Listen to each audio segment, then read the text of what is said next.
Wyoming Territory, 1887.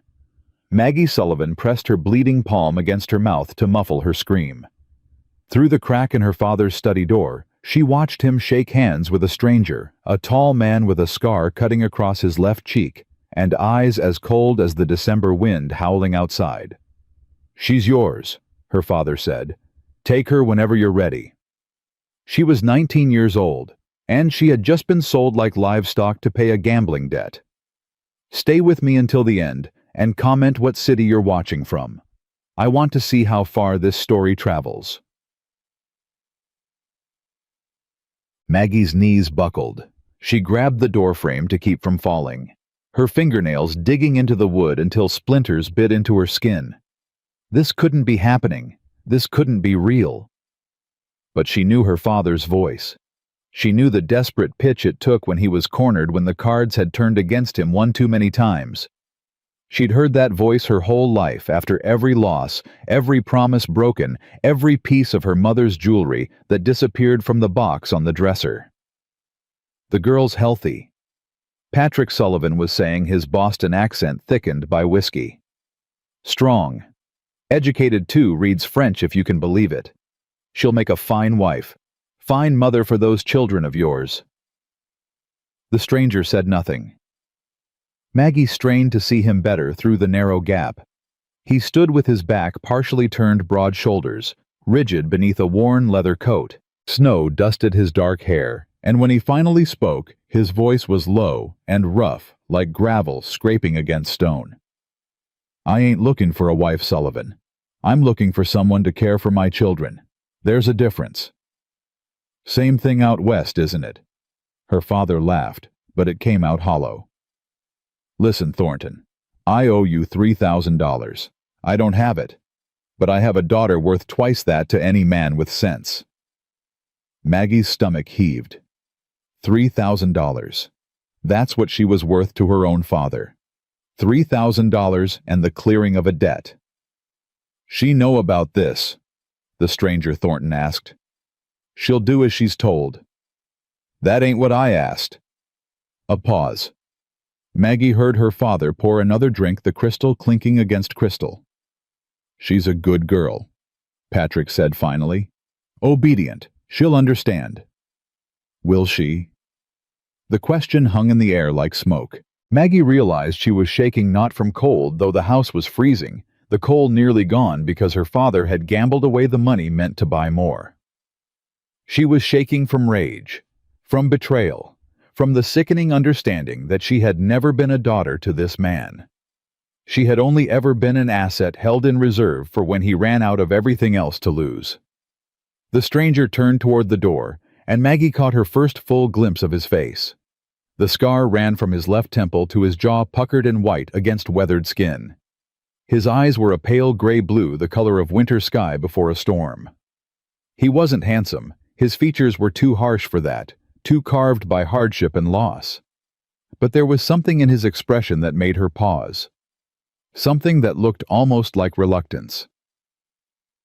"I'll come for her Thursday," he said. "Give her time to pack. And Sullivan." "Yes." "Don't drink away the money I'm leaving for her travel clothes. She'll need warm things where we're going. Wyoming winters don't forgive the unprepared." He moved toward the door, and Maggie scrambled backward, pressing herself against the wall of the darkened hallway. Her heart hammered so loud she was certain he'd hear it. But he walked past without seeing her, his boots heavy on the floorboards, and a moment later the front door opened and closed with a gust of frozen air. Maggie didn't remember deciding to confront her father. One moment she was standing in the shadows, the next she was throwing open the study door, her chest heaving with fury. "How could you—" Patrick Sullivan looked up from his whiskey, and for a brief moment something flickered across his face. Shame, maybe, or just surprise at being caught. "Maggie, you shouldn't be eavesdropping. You sold me." Her voice cracked on the word. "Like I was a horse, like I was nothing." "Don't be dramatic." He drained his glass and reached for the bottle.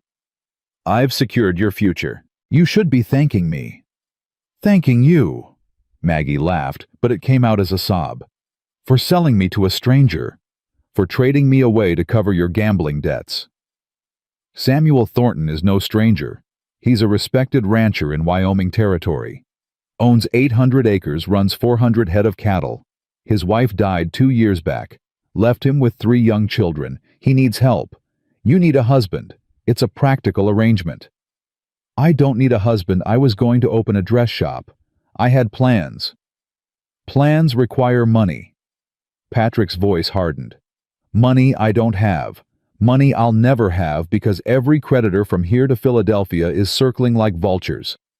You want to talk about what you need. Margaret, you need to eat. You need a roof over your head. You need to not end up in a workhouse when they come to seize this house, which they will do by spring if I don't settle my debts. Maggie felt the blood drain from her face. What? I'm ruined, girl. Completely and totally ruined. I've lost everything, the business, the investments, your mother's inheritance. Everything. All I had left was you. The words hit her like a physical blow. She reached for the back of a chair to steady herself. Mama's inheritance. The money she left for my dowry. Patrick didn't answer. He didn't have to. His silence was confession enough. You gambled it away. Maggie's voice was barely a whisper. All of it. Everything she saved for me. I was trying to win it back. I almost did several times. Stop. She held up her hand. Just stop. I don't want to hear your excuses. I've heard them my whole life, and they've never meant anything. She turned toward the door, then stopped. What happens if I refuse? If I run? Then I go to debtor's prison, and you end up on the street with nothing. No references, no reputation, no prospects. A woman alone in Boston with no resources. He shook his head. You're too smart for that, Maggie. You know what happens to women like that? She did know. She'd seen them on the streets near the harbor, hollow-eyed women selling the only thing they had left. The thought made her stomach turn. At least with Thornton, you'll have respectability, her father continued. A home, children to care for. It's not the life you imagined, but it's a life. More than I can offer you now. Maggie stood in the doorway, her hand pressed against the cold wood. Every instinct screamed at her to run, to flee into the December night and take her chances with the world. But where would she go? She had no money, no family beyond this wretched man, no friends who could take in a ruined girl from a ruined family. Thursday, she said finally, her voice flat. He's coming Thursday. Yes. The train leaves that afternoon for Chicago, then west from there. The journey takes about 2 weeks this time of year. 2 weeks. And then she would be in Wyoming, married to a stranger with a scar on his face and 3 motherless children. Living a life she'd never chosen with a man she'd never met properly. I want to talk to him, she said. Before Thursday, alone. Patrick frowned. That's not... You forfeited the right to tell me what's proper when you sold me like cattle. Maggie's voice was ice. I'll meet him tomorrow. Arrange it, or I'll make sure every society matron in Boston knows exactly why Patrick Sullivan's daughter was married off so suddenly in the middle of winter. For the first time, her father looked genuinely afraid. Scandal was the one thing that could still hurt him. His reputation was the only asset he had left to leverage. Fine, he said. Tomorrow afternoon. I'll send word to his hotel. Maggie turned and walked out without another word.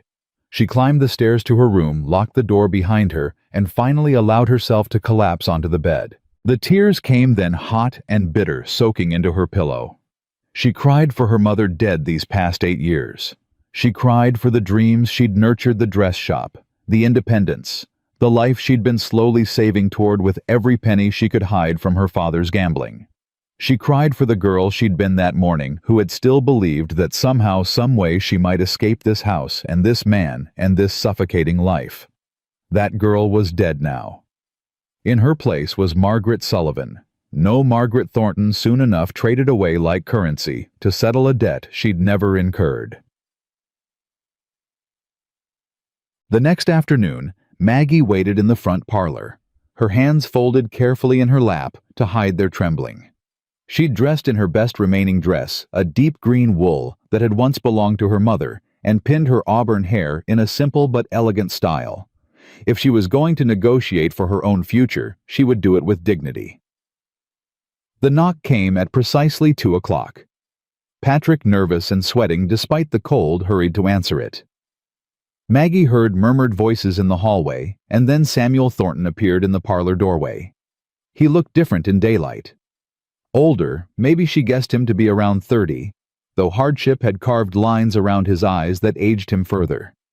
The scar was still jarring a violent slash across otherwise regular features, but his eyes were what held her attention. They weren't cold as she'd thought last night. They were guarded, careful. The eyes of a man who'd learned not to let anyone see too much. "Miss Sullivan." He removed his hat and held it in both hands. "Thank you for agreeing to meet with me." "I didn't agree to anything, Mr. Thornton. I demanded it."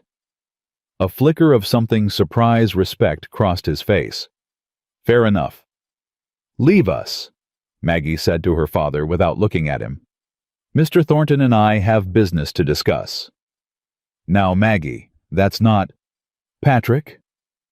Thornton's voice was quiet, but carried an edge of command. "I'd like to speak with your daughter privately. You'll wait in the study." It wasn't a request. Patrick Sullivan, for all his bluster, recognized authority when he heard it. He retreated with a muttered complaint, and the parlor door clicked shut behind him. Silence stretched between them. Maggie lifted her chin and met Thornton's gaze directly. "You're buying a wife, Mr. Thornton. Before this transaction is finalized, I'd like to know exactly what I'm being purchased for." He didn't flinch at her bluntness. If anything, he seemed to appreciate it. "I ain't buying a wife, ma'am. I told your father as much. What I need is someone to care for my children. They've been without a mother for 2 years now, and it's breaking them. My oldest boy carries too much weight for an 8-year-old. My middle girl hasn't spoken a word since 3 months after her mama died. My youngest barely remembers having a mother at all." Something in Maggie's chest tightened despite herself. "And you think a stranger can fix that?" "I think a stranger who's willing to try is better than a father who's failing." He said it matter-of-factly without self-pity. "I work the ranch from before dawn until after dark most days. I don't have time to be what they need. I've tried to hire help, nursemaids, housekeepers, but they don't last. The ranch is isolated, the winters are hard, and my children—" He paused, seeming to choose his words carefully. "My children need more than hired help. They need someone who'll stay, someone who has a stake in their well-being, a mother in name if nothing else." "And a wife?" Maggie asked quietly. "What does that mean for you, Mr. Thornton?" His jaw tightened. "It means a legal arrangement. Nothing more unless you choose otherwise. I had a wife, Miss Sullivan. I loved her more than I knew a person could love another. She died giving birth to our youngest, and when she went, she took most of me with her." The raw honesty of his words caught Maggie off guard. She'd expected coldness calculation, the practical assessment of livestock. Instead, she was seeing grief deep unhealed and utterly genuine. "I ain't looking to replace her," he continued. "I ain't looking for romance or affection or any of those things women want from marriage. What I'm offering is a partnership. You'll have a home security, children who need you. In return, I need someone who'll keep that home running, who'll care for those children like they matter. Because they do matter. They're all I have left." Maggie was quiet for a long moment, processing his words. She'd expected a business transaction cold and mercenary. This was something else, still practical, still born of necessity, but underlined with a desperation that spoke of genuine love for his children. "If I agree to this," she said slowly, "what guarantees do I have that you won't mistreat me, that this isn't a trap of another kind?" Thornton reached into his coat and withdrew a folded document. "I had a lawyer draw this up before I came to Boston. It outlines the terms of our arrangement. You'll have a personal allowance, your own money that your father can't touch. If you're unhappy after 1 year, you're free to leave with enough funds to establish yourself elsewhere. The children and the ranch would remain mine, but you'd be provided for." Maggie took the document with trembling fingers and scanned it. The terms were exactly as he'd described, more than fair given her circumstances. "Why?" she asked. "Why offer me this? Most men in your position would simply take what they'd paid for." "Because I ain't most men." His voice was rough. "And because I know what it's like to have no choices. My wife did before I married her. I watched what it did to her spirit before I got her out. I won't do that to another woman, no matter what her father sold." He met her eyes, and for the first time, Maggie saw something beyond the grief and the guardedness. She saw a man who was trying against all odds to do right in an impossible situation. "I ain't gonna pretend this is ideal," he said, "for either of us. But I'm offering you the best deal I can, a home security purpose, children who need someone to love them, and my word that I'll treat you with respect, always. Even if I never share your bed." The question hung between them, blunt and uncomfortable. Thornton's face remained impassive, though a muscle in his jaw twitched. "Even then, your body is yours, Miss Sullivan. It ain't part of this transaction." Maggie looked down at the document in her hands. Somewhere in the house, she could hear her father pacing, probably pouring himself another drink. Outside, snow was beginning to fall again, blanketing the city in white. She thought of her mother, who had married Patrick Sullivan for love, and spent her whole life paying for that mistake. She thought of the dress shop she'd dreamed of, the independence she'd craved, the life that was now completely beyond her reach. And she thought of 3 children in Wyoming, a boy carrying too much weight, a girl locked in silence, a toddler who'd never know her mother's face, children who needed someone, children who might perhaps need her. "I have conditions," she said finally. "Name them." "I want to continue teaching. If there are children nearby who need education, I want to be able to help them. It was my dream once to teach. I won't give that up entirely." Thornton nodded. "The nearest town is Redstone Valley, about 4 miles from the ranch. They've been looking for a school teacher for 2 years.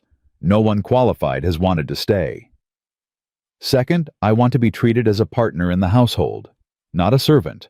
I'll run the home care for the children, but I expect to be consulted on decisions that affect my life." "Fair enough." Third, Maggie's voice hardened. "I want no contact with my father after we leave Boston. He is not welcome in our home, and any letters he sends should go directly into the fire unread. Can you agree to that?" Something shifted in Thornton's expression, something that might have been approval. "Gladly, ma'am." Maggie rose from her chair and extended her hand. "Then we have an agreement, Mr. Thornton." He took her hand. His grip was strong, but careful, calloused, but gentle, and shook it once. "Sam," he said. "If we're going to be married, you might as well call me Sam." "Maggie." They stood there for a moment, 2 strangers bound by circumstance, each measuring the other. Then Sam released her hand and stepped back. "The train leaves Thursday at 2. I'll come for you at noon. Pack light, there's clothes and necessities waiting at the ranch, things my wife left behind." Maggie's chest tightened. "I'll wear her clothes." "Only if you're willing. I can arrange for new things once we're settled." "I'm willing." The words surprised her, but she found she meant them. "It's practical, and I've learned to value practical." Sam nodded, that flicker of respect crossing his face again. "You'll do fine out west, I think. Stronger women than you have broken out there, but you've got something they didn't." "What's that?" "You ain't got any illusions left to lose." He put on his hat and moved toward the door. Then he paused, his hand on the frame. "Miss Maggie, there's something else you should know." "Yes." "There's a man in Redstone Valley, Victor Crane. He owns the bank, controls most of the money in the territory. He's been trying to take my land for years. Since Sarah died, he's gotten bolder." "Why are you telling me this?" Sam's jaw tightened. "Because he'll try to get to me through you once he knows you exist. He's done it before, tried to court Sarah before I married her. She refused him. He never forgave either of us for that. You think he had something to do with her death?" "I think he was glad of it." Sam's voice was flat, but his eyes burned. "I can't prove anything, but I want you to know who you're walking into. This ain't just a hard life, Miss Maggie. It might be a dangerous one, too." Maggie absorbed this information, adding it to the complicated picture forming in her mind. A ranch, 3 children, a grieving widower, and an enemy lurking in the shadows. Her new life was shaping up to be far more complex than a simple business arrangement. "Then I'll be careful," she said, "and I'll be ready." Sam studied her for a long moment, as if seeing her for the first time. "Maybe you will be at that," he said quietly. And then he was gone, leaving Maggie alone in the parlor with the contract in her hands and the weight of her future pressing down on her shoulders. The next 2 days passed in a blur. Maggie packed what little she wanted to take her mother's locket, a few books, the green wool dress she'd worn to meet Sam. Everything else she left behind, unwilling to carry any more of her father's house with her than necessary. Patrick Sullivan tried to speak with her several times. Tried to explain, to justify, to apologize. Maggie refused to hear any of it. She moved through the house like a ghost, speaking to him only when absolutely necessary, counting down the hours until she could leave this place forever. On Wednesday night, her last night in Boston, she found herself unable to sleep. She sat by her window watching the snow fall, trying to imagine what awaited her in Wyoming. She thought of Sam Thornton, his scarred face, his careful words, his obvious pain. She thought of 3 children she'd never met, each carrying their own wounds. She thought of the enemy he'd warned her about, this Victor Crane, who lurked in the shadows. She thought of her mother, who had died believing the best of people and been disappointed every single time. Maggie had sworn she wouldn't make the same mistake. She would go into this arrangement with her eyes open and her heart guarded. But something Sam had said kept echoing in her mind. "Your body is yours, Miss Sullivan. It ain't part of this transaction." In all her father's negotiations, in all his calculations of her worth, no one had ever said anything like that to her. No one had ever acknowledged that she might have ownership over herself. Maybe Samuel Thornton wasn't the monster she'd expected. Maybe he was just a broken man trying to hold his family together. Or maybe he was lying, telling her what she needed to hear to make her compliant. She wouldn't know until she got there. She wouldn't know until she saw his children, his ranch, his life. Until she measured his words against his actions and found out which version of him was real. Maggie pressed her forehead against the cold glass and watched her breath fog the window.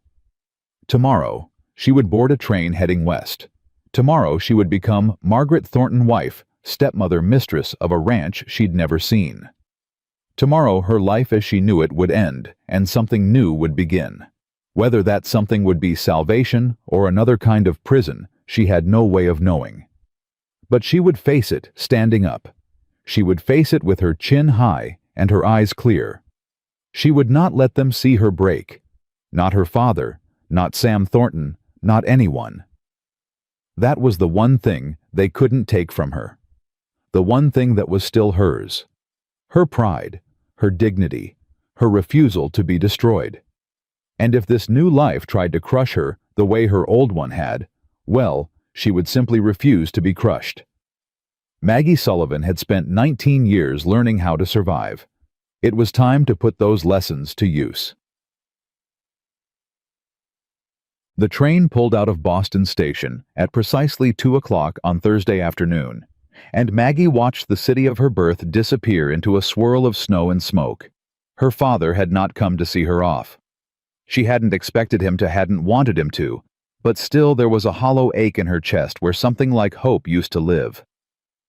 Sam sat across from her in the private compartment. He'd arranged his hat on his knee, his eyes fixed on some point beyond the frosted window. He hadn't spoken since helping her board, and Maggie found she appreciated the silence. There would be time enough for conversation in the days ahead. Right now, she needed to grieve, not for her father, for herself, for the girl she'd been. "You should eat something."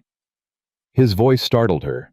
She looked up to find him holding out a wrapped package, bread and cheese, purchased from a vendor on the platform. "I'm not hungry." "Eat anyway. It's a long journey and you'll need your strength." Maggie took the package more to stop the conversation than from any real appetite, but when she bit into the bread, she realized she was ravenous. She hadn't eaten since yesterday morning, too consumed with packing and avoiding her father to think about food. Sam watched her eat with an expression she couldn't read. When she finished, he handed her a canteen of water. "Thank you," she said quietly. "You're welcome."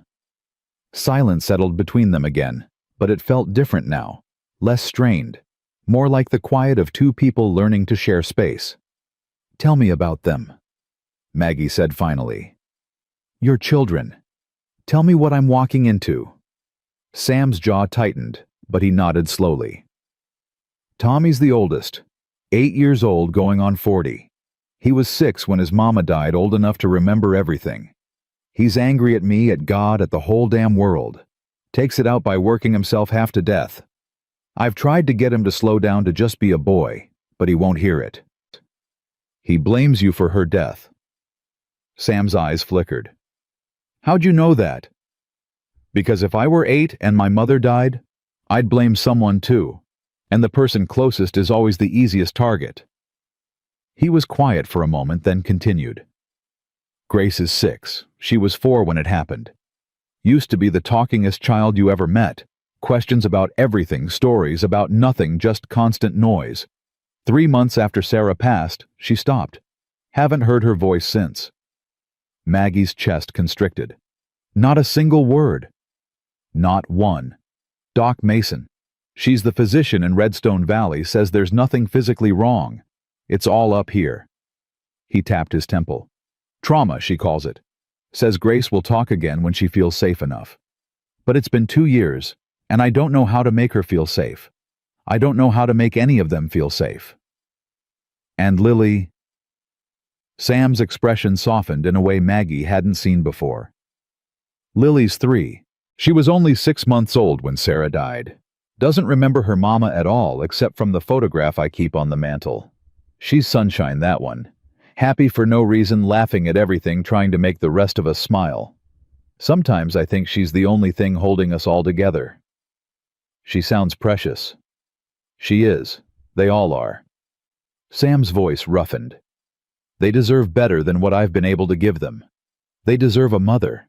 I know I'm asking a lot, bringing a stranger into their lives, but I didn't know what else to do.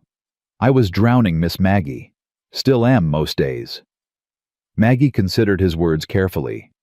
"I can't promise to be their mother," she said. "I don't know how to be a mother. I never had much of one myself after she died when I was 11. But I can promise to try, to care for them, to be patient when patience is needed, and firm when firmness is needed. Will that be enough?" "It'll be more than they've had in 2 years. Then I'll do my best." Sam nodded once, a gesture of acknowledgement rather than gratitude.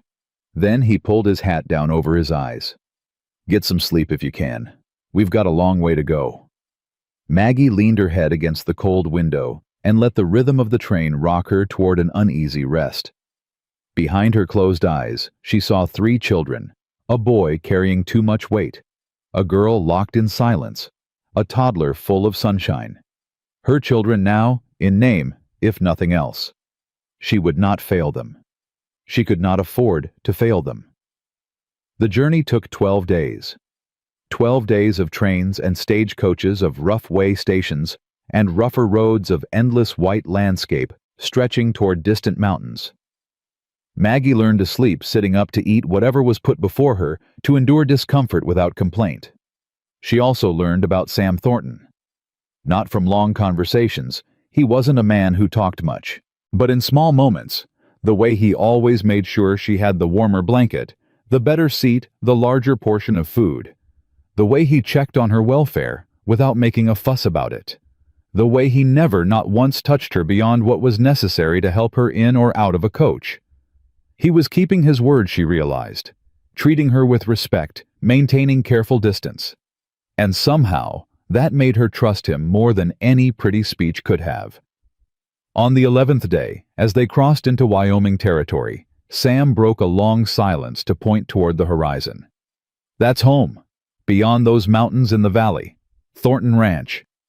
Maggie squinted against the glare of sun on snow. It's beautiful. It's hard. His voice was matter-of-fact. Beautiful too, I suppose, but mostly hard.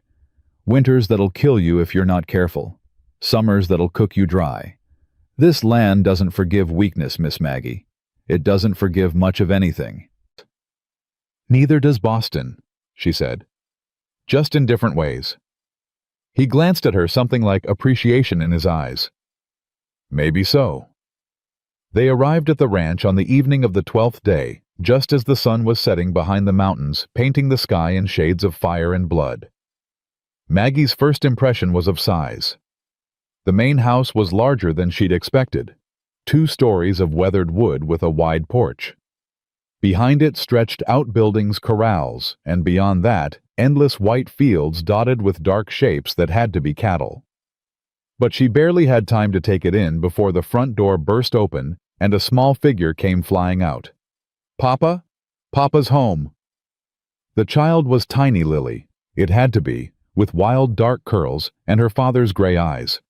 She launched herself at Sam with complete trust, and he caught her easily, swinging her up into his arms with a smile that transformed his whole face. Did you miss me, little bug? Missed you so much? 1,100,000 days. It was only 12 days, sweetheart. That's what I said. 1,100,000. Maggie felt her heart twist at the exchange.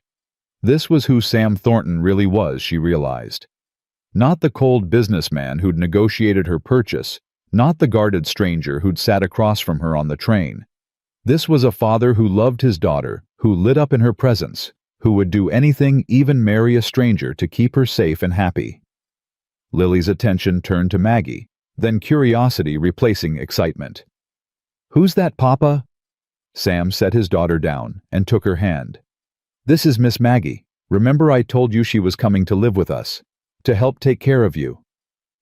Like a mama? The question hung in the air. Sam's expression flickered with pain, but before he could answer, another figure appeared in the doorway. A boy tall for his age with dark hair and a face that was already hardening into something too old for 8 years. Tommy. He didn't run to greet his father.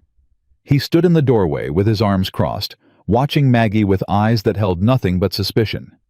So you're the one, he said, the one Pa bought to replace our mama. Tommy. Sam's voice carried a warning. It's true, ain't it? You went all the way to Boston and bought a wife like she was a piece of livestock. Everyone in town's talking about it. Maggie felt the words like a slap, but she kept her face neutral. I wasn't bought to replace anyone, she said calmly. I'm here to help, that's all. We don't need your help. We were doing fine. Tommy, that's enough. Sam's voice had turned to steel. Miss Maggie is a guest in this house, and you'll treat her with respect. She ain't a guest. She's a stranger you brought home to make yourself feel better about. I said enough. The boy fell silent, but his eyes blazed with defiance. He held Maggie's gaze for a long moment, then turned and disappeared into the house, his footsteps heavy on the wooden floor. Lily tugged at Sam's coat. Tommy's mean now. He used to be nice, but now he's mean all the time. He's hurting little bug. We all are. I'm not hurting. I'm happy Papa's home.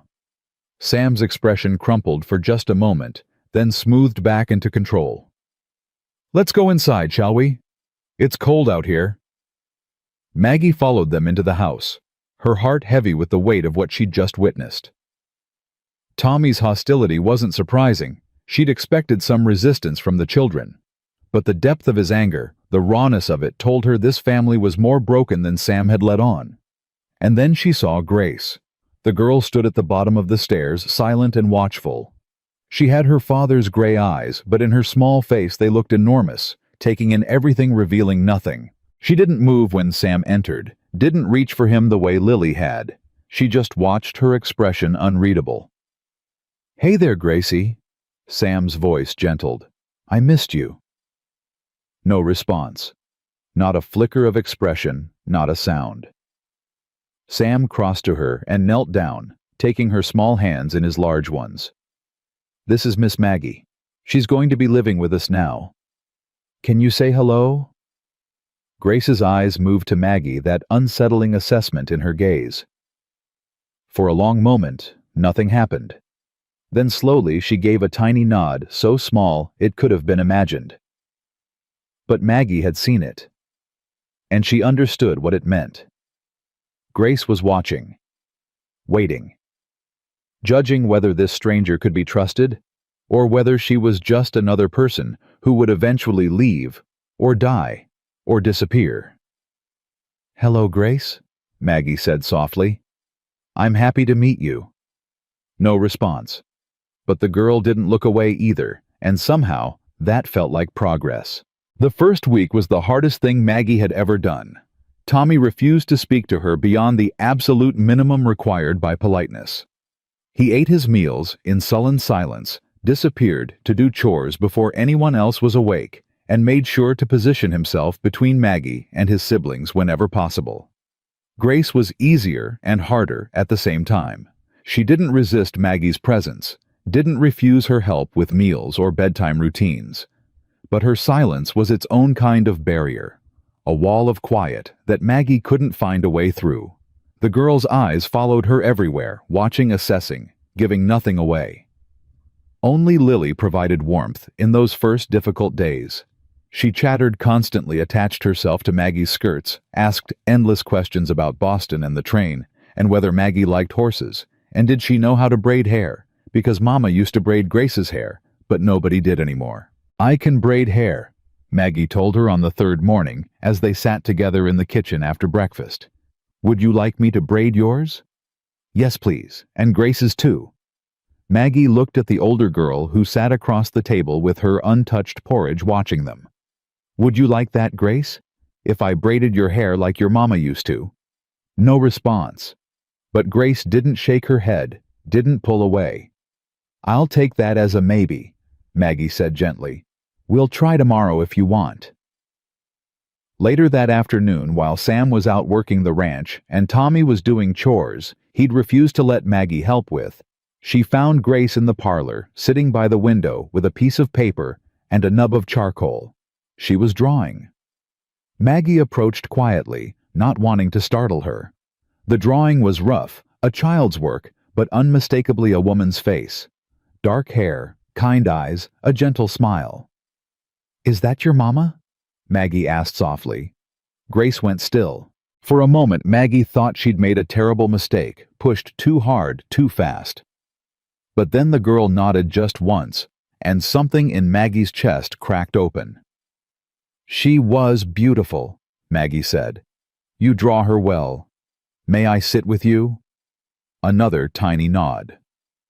Maggie settled into the chair beside Grace and watched her work. The girl added details slowly, a ribbon in the drawn woman's hair, the suggestion of a dress collar. Her small hands moved with surprising skill, and Maggie wondered how often she did this, drew her mother's face from memory, trying to hold on to something that was already fading. "You know," Maggie said quietly, "I lost my mama too, when I was 11. Some days I can barely remember what she looked like. But I remember how she made me feel, safe, loved, like everything would be all right as long as she was there." Grace's charcoal paused on the paper. She didn't look up, but she was listening. Maggie could tell. "I think that's what mothers give us more than anything. That feeling of being safe. And when they're gone..." Maggie's voice caught slightly. "When they're gone, we have to learn to find that feeling somewhere else. In other people. In ourselves." Grace set down her charcoal and stared at the drawing. Her lip trembled, the first real emotion Maggie had seen from her, but no tears fell. "I'm not trying to replace her," Maggie continued. "I could never do that. But I would like to be your friend Grace, someone you can trust, someone who won't leave no matter what. Do you think we could try that?" For a long, agonizing moment, nothing happened.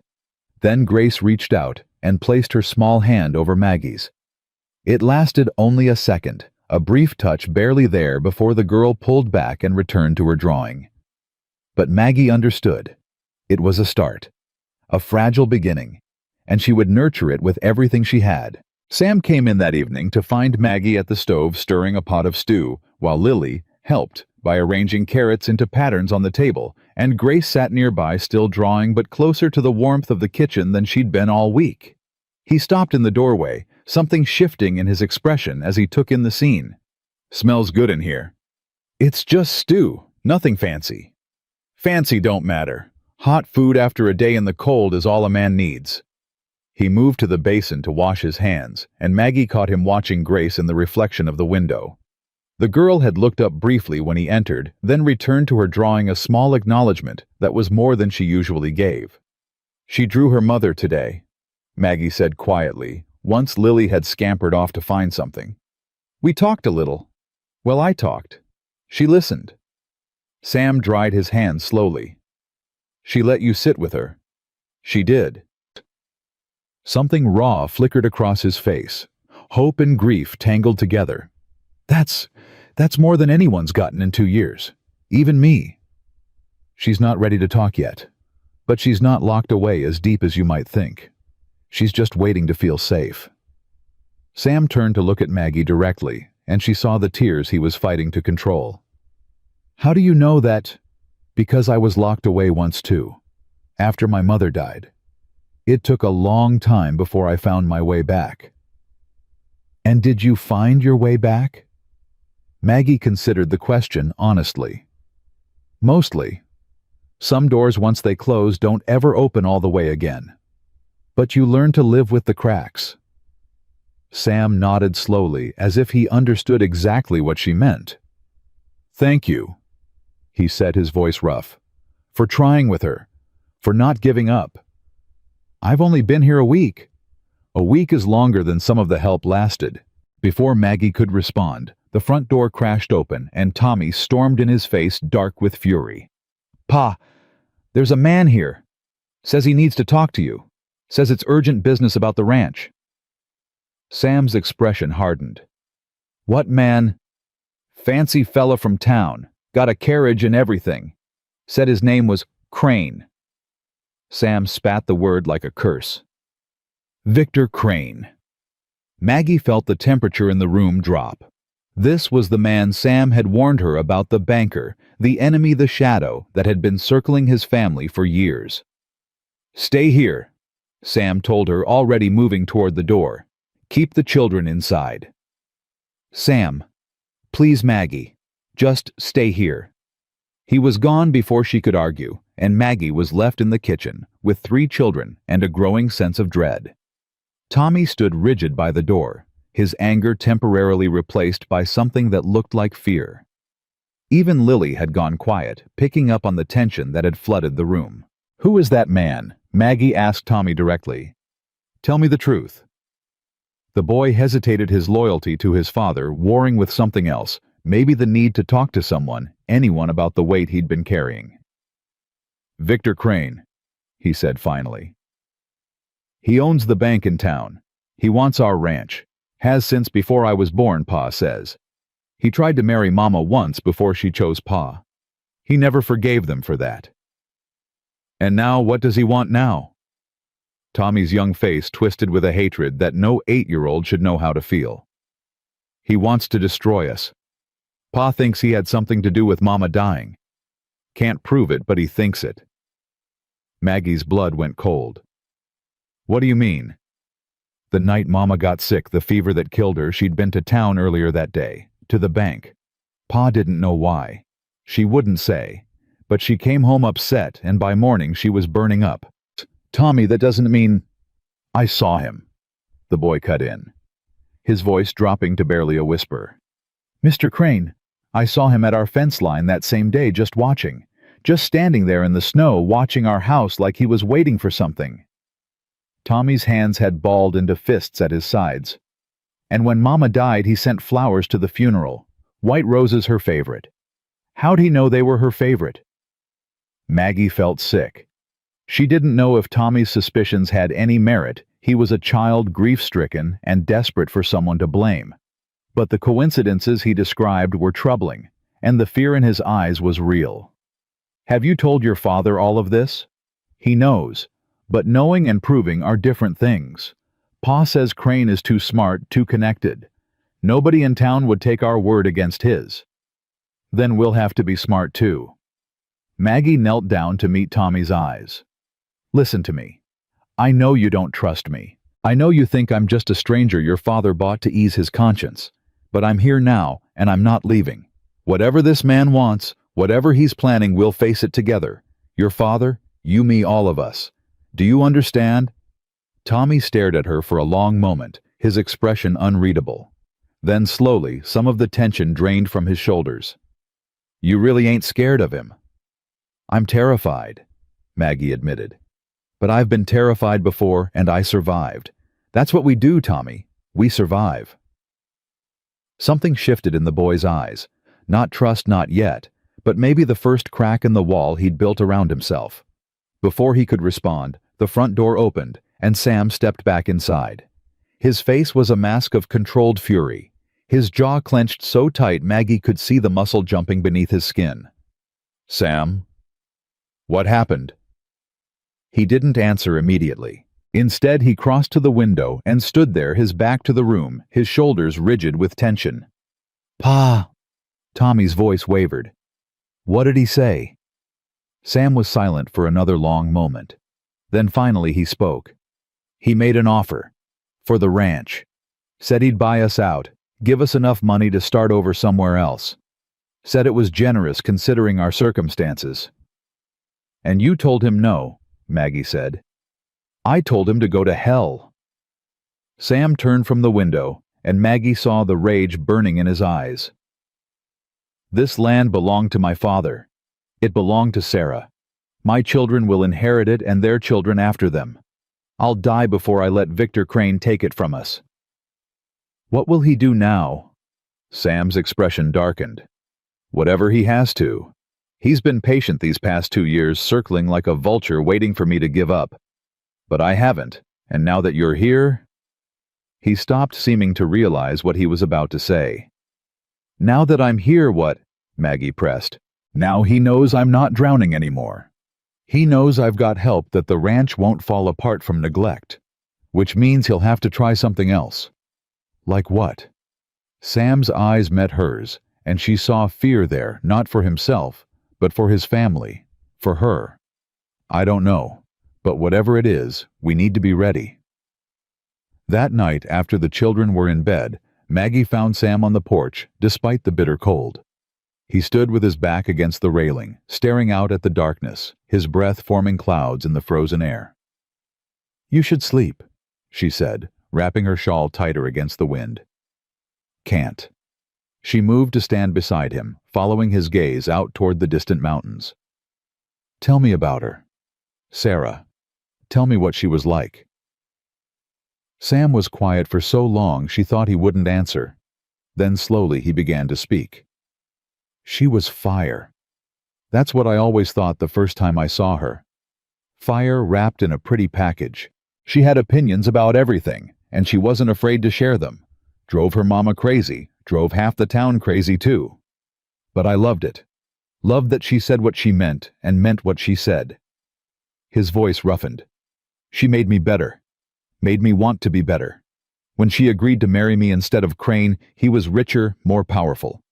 Everything a woman was supposed to want, I couldn't believe my luck. Spent the next 10 years trying to deserve her. You loved her very much. More than I knew a person could love another. Sam's hand gripped the railing. And when she died, I wanted to die too. Came close some nights when the darkness got too heavy. But the children needed me, so I kept going. 1 day at a time. 1 hour at a time.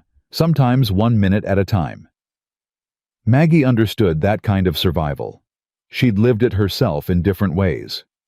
She'd want you to be happy, Maggie said quietly. Not to stay frozen in grief forever. Happy. Sam laughed, but there was no humor in it. I don't know if I remember what that feels like. Maybe you could learn again. He turned to look at her, and in the moonlight, his scarred face looked almost gentle. Maybe. With time. They stood together in the cold, 2 damaged people trying to find their way forward. Maggie didn't know what the future held, Didn't know if Victor Crane would succeed in his plans, didn't know if she could truly help these children heal, didn't know if the strange partnership between her and Sam could ever become something more. But she knew she would fight for this family. She would fight for this life she was building. And God help anyone who tried to take it from her. The weeks that followed, Victor Crane's visit settled into a tense rhythm. Sam doubled his patrols of the property, riding the fence lines before dawn and after dark, watching for any sign of trouble. Tom, the ranch foreman, hired 2 extra handsmen Sam had worked with before, men he trusted, and they kept watch in shifts through the cold February nights. Maggie threw herself into the work of the household, determined to prove her worth in every way she could. She cooked and cleaned and mended. She taught the children their letters and numbers. She learned the rhythms of ranch life with a determination that surprised even herself. And slowly, almost imperceptibly, the family began to shift around her. Tommy still kept his distance, but his hostility had cooled into something more like cautious observation. He no longer positioned himself between Maggie and his siblings. He no longer made cutting remarks about her being bought and paid for. Instead, he watched her, the way she handled Lily's tantrums, the way she sat patiently with Grace, the way she never complained about the endless work, and something in his young face seemed to be recalculating. Grace remained silent, but she sought Maggie's company more and more. She would appear in the kitchen while Maggie cooked, her drawing paper and charcoal in hand. She would sit beside Maggie during lessons, not participating, but listening intently. And at night, when Maggie braided her hair before bed, she would lean into the touch with a trust that made Maggie's heart ache. And Lily. Lily had claimed Maggie completely. She called her Mama Maggie, now a compromise she'd invented herself, and followed her everywhere like a small, chattering shadow. "Mama Maggie, look at this rock I found. Mama Maggie, can I help stir the soup? Mama Maggie, will you tell me a story about Boston?" Sam watched these developments with an expression Maggie couldn't quite read. Sometimes she caught him staring at her across the dinner table, or pausing in the doorway to observe her with the children, and there was something in his eyes that hadn't been there before. Something warm. Something wondering. But he kept his distance physically. They still slept in separate rooms, still maintained the careful boundaries of their business arrangement. And Maggie told herself she was grateful for that she didn't want anything more, that partnership and respect were enough. She almost believed it. The trouble came on a night in late February, when the wind was howling down from the mountains, and the temperature had dropped so low that the water in the basin froze solid. Maggie had just gotten the children to bed, a battle since Lily insisted on 3 stories, and Grace wouldn't settle until her hair was braided exactly right when she heard Sam's voice from downstairs, sharp with alarm. "Fire, Tom, get the horses out. Fire in the barn." Maggie's blood went cold. She ran to the window and saw it, orange light flickering against the darkness, flames licking up the side of the main barn where they kept the horses and the winter feed. She flew down the stairs to find Sam already gone, the front door hanging open, cold air rushing in. Through the doorway, she could see figures running, hear men shouting, see the flames growing higher despite the falling snow. "Mama Maggie!" She spun around. Tommy stood on the stairs, his face pale in the lamplight. "Stay with your sisters," Maggie ordered. "Keep them upstairs. Don't let them see this." "But, Pa, your father needs to know you're safe. That's how you help him right now. Can you do that?" Tommy hesitated for just a moment, the instinct to run toward danger warring with his responsibility to his siblings. Then he nodded sharply and turned back up the stairs. Maggie grabbed her coat and ran out into the chaos. The barn was fully engulfed now, flames roaring despite the snow and wind. Sam and Tom and the hired hands were working frantically to get the horses out, leading the panicked animals through smoke and heat. Maggie could hear the terrible screaming of the horses, the crash of falling beams, the roar of the fire consuming everything in its path. "Sam!" she screamed, running toward him. "Sam, what can I do?" He turned, his face streaked with soot and sweat. "Stay back. Get inside." "I can help." "Maggie, please." His voice cracked. "I can't do this and worry about you at the same time. Please, just go inside." Before she could argue, a sound reached her through the chaos, a high, thin sound that made her heart stop. A child's scream. Maggie spun toward the house. The upstairs window was open, and standing in the frame, backlit by lamplight, was Lily. "Mama! Maggie!" The kitty. "The kitty's in the barn." Even as Maggie watched, the little girl began climbing out the window, her small hands gripping the frame, her feet searching for purchase on the narrow ledge outside. "Lily, no!" Maggie ran. She had never run so fast in her life. Her lungs burning her legs, pumping, her eyes fixed on that small figure perched impossibly above the ground. Behind her, she heard Sam's shout of horror, heard footsteps pounding after her, but she didn't look back. She reached the house just as Lily's grip slipped. Time seemed to slow. Maggie saw the child falling, saw her own arms reaching up, felt the impact as 30 pounds of terrified toddler crashed into her chest and bore them both to the ground. Pain exploded through her shoulder. The world went white, then gray, then slowly reformed into shapes and sounds. Lily was screaming, clinging to her, but alive. Alive and whole, and sobbing into Maggie's coat. "I got you!" Maggie's voice came out as a rasp. "I got you, baby! I got you!" "Maggie," Sam was there, falling to his knees beside them, his hands running over Lily, checking for injuries. "Lily, are you hurt? Maggie, can you move?" "She's fine." Maggie struggled to sit up, ignoring the grinding pain in her shoulder. She was trying to save the cat. She climbed out the window. Sam's face went gray. He gathered Lily into his arms and held her so tight the child squeaked in protest. "Papa, you're squishing me." "I don't care." His voice was raw. "I don't care, Lily. You never ever do that again. Do you hear me? Never." "But the kitty." "The cat got out. Tom saved her." "But you..." Sam's voice broke. "You could have died. Do you understand that?" Lily's lip trembled. "I'm sorry, Papa. I just wanted to help." "I know, baby. I know you did." He pressed a kiss to her hair, then turned to Maggie, his eyes wet. "Can you stand?" She tried. The pain in her shoulder made her gasp, and the world tilted sideways. Sam caught her with his free arm, steadying her against his side. "You're hurt." "I'm fine. It's just..." "You're not fine. You just caught a falling child with your body." His voice was rough with emotion. "Tom can handle the rest of the fire. Let me get you inside." "The barn is gone. There's nothing more we can do." Sam's jaw tightened.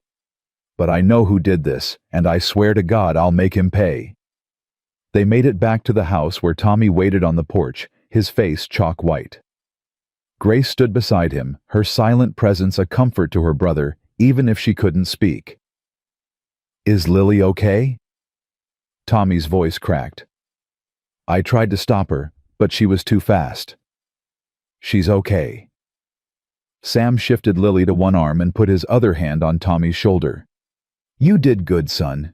You stayed with Grace. That was the right thing. But I couldn't. You're 8 years old. You're not supposed to be able to stop everything." Sam's voice gentled.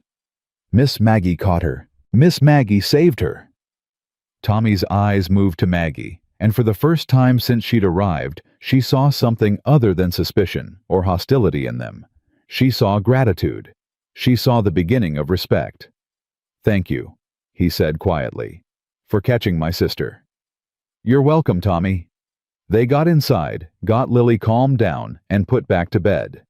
Doc Eleanor Mason, the physician, Sam had mentioned, arrived within the hour, summoned by one of the hands. She was a small woman in her 50s with iron gray hair and sharp eyes that missed nothing. "Dislocated shoulder," she announced after examining Maggie. "Going to hurt like hellfire when I put it back, but you'll heal fine. You're lucky you didn't break your neck catching a child from that height." "Didn't have much choice," Maggie said through gritted teeth. "No, I don't suppose you did." Doc Mason's expression softened slightly. "Sam told me what happened. That was brave what you did. Stupid, but brave. Those are often the same thing. Doc Mason laughed a short bark of genuine amusement. I like you, Mrs. Thornton. Most of the women who've tried to help with this family didn't last a month. You've been here 6 weeks, and you've already thrown yourself under a falling child. That takes a certain kind of crazy. Or a certain kind of stubborn. Same thing. Doc Mason positioned her hands on Maggie's shoulder. Ready? Maggie nodded, and the doctor moved. White-hot pain seared through her, and she heard herself scream, and then suddenly the pressure was gone. The joint was back in place, and she was gasping for breath, while Sam gripped her hand so hard she thought he might break her fingers. Sorry, he said, releasing her. I hated seeing you hurt. It's all right. Maggie flexed her shoulder carefully. It ached, but the grinding wrongness was gone. I'll live. Yes. Sam said, his voice strange. You will. Doc Mason left with instructions for rest and a sling Maggie was to wear for 2 weeks. Sam walked her to the door, and Maggie heard them talking in low voices. Something about the fire, about Victor Crane, about evidence that might or might not exist. Then the door closed, and Sam came back to where Maggie sat in the parlor, her injured arm cradled against her chest. It was him, Sam said flatly. The fire. One of my men found a lantern at the base of the barn wall, one that doesn't belong to us. It was arson. Can you prove it? No. Crane's too careful for that. But I know it was him. This is how he works, wearing me down, destroying what I've built, trying to make me desperate enough to sell. Sam's hands curled into fists. He wants me broken. He wants me to give up. Will you? Never. The word was steel. This land is my children's birthright. I won't let him take it. Maggie reached out with her good hand and touched his arm. Then we fight. Together. Whatever he throws at us, we face it together. Sam looked at her, and something cracked open in his expression. You got hurt tonight. Because of me. Because of my problems. You could have been killed catching Lily. I wasn't. But you could have been, and I... His voice roughened. I couldn't bear it, Maggie. When I saw you on the ground when I thought you might be, I couldn't bear it. The confession hung between them, raw and honest and terrifying in its implications. Maggie's heart hammered against her ribs. Sam? I know this isn't what we agreed to. He stepped closer, close enough that she could feel the heat of him despite the cold. I know I said partnership and respect and nothing more. But I'm starting to think, I'm starting to feel... He stopped, seeming to struggle for words. Sam Thornton, who always knew what to say, who measured every sentence with careful precision, was lost. I'm starting to feel it too, Maggie whispered. His eyes met hers, and she saw hope there. Hope and fear and longing all tangled together. It's too soon, he said. We shouldn't. Maybe, Maggie agreed.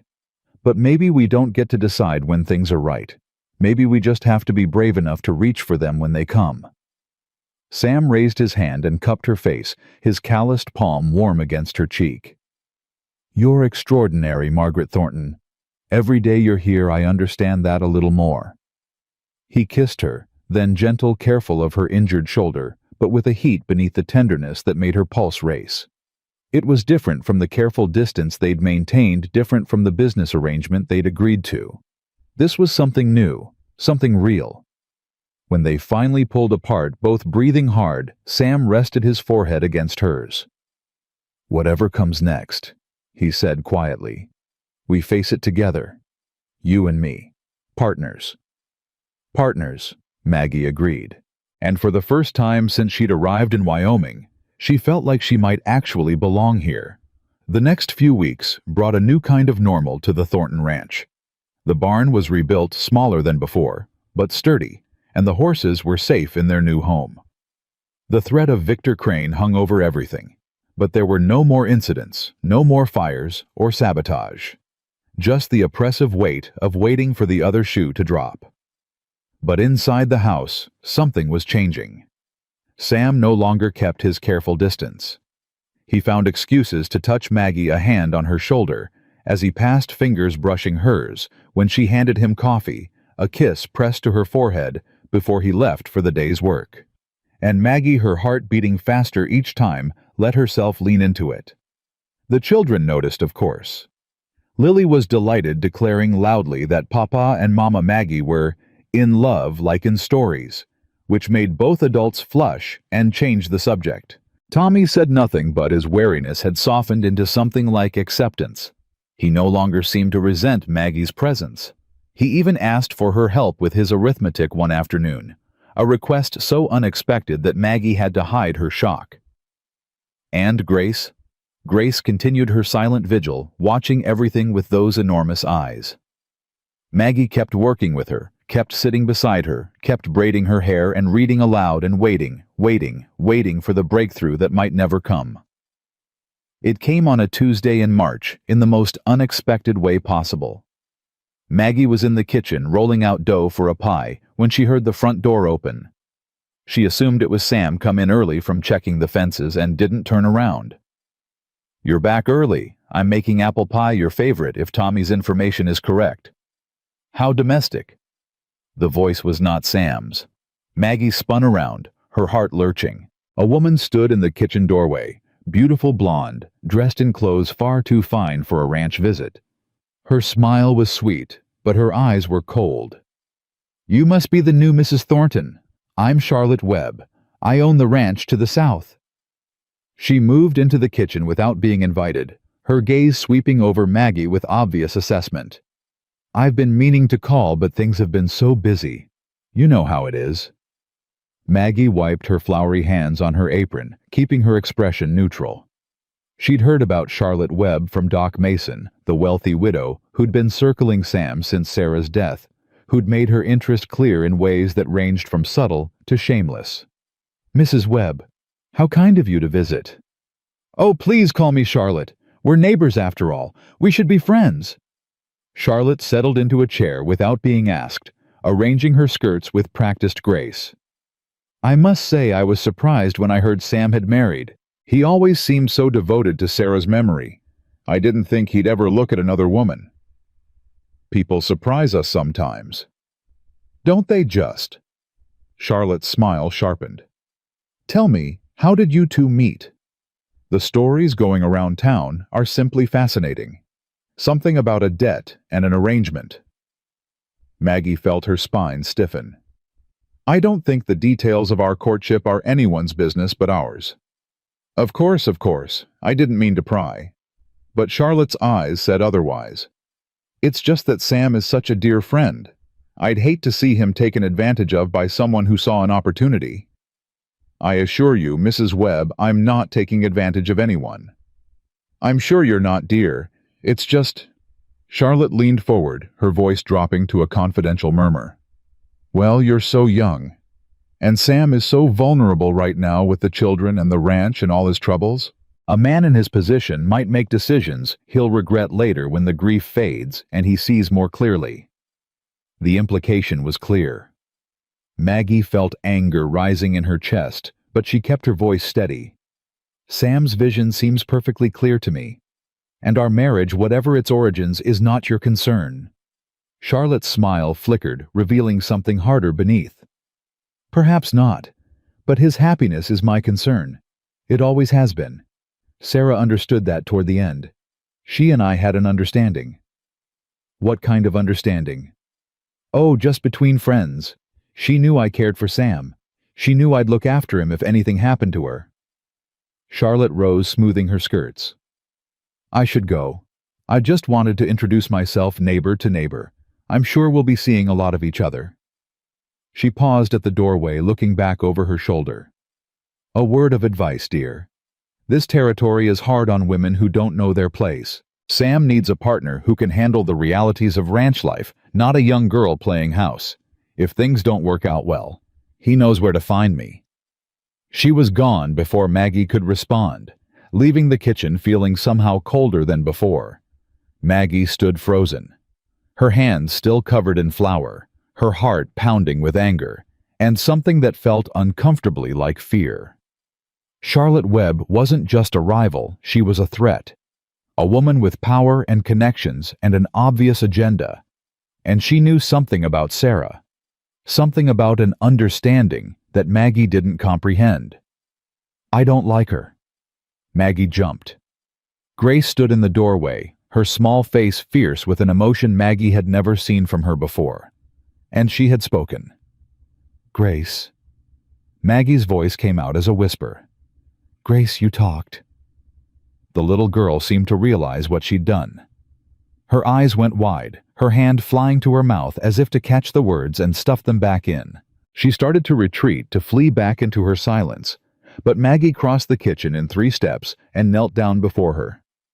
"It's okay," Maggie said softly, taking Grace's small hands in hers. "It's okay, sweetheart. You don't have to be scared. You said something beautiful. You protected me." Grace's lip trembled. Her eyes filled with tears. "I don't like her." She repeated, her voice rusty from disuse but clear. "She's mean. She was mean to Mama. I remember." "What do you remember, Grace?" The little girl's face crumpled. "She came to the house. Before Mama got sick. She said things. Made Mama cry. I wasn't supposed to hear, but I did. And then Mama went to town the next day, and then she... Grace couldn't finish. She collapsed against Maggie's chest, sobbing the first tears she'd shed in 2 years. The first sounds of grief she'd allowed herself to make. Maggie held her tight, rocking her gently, her own tears streaming down her face.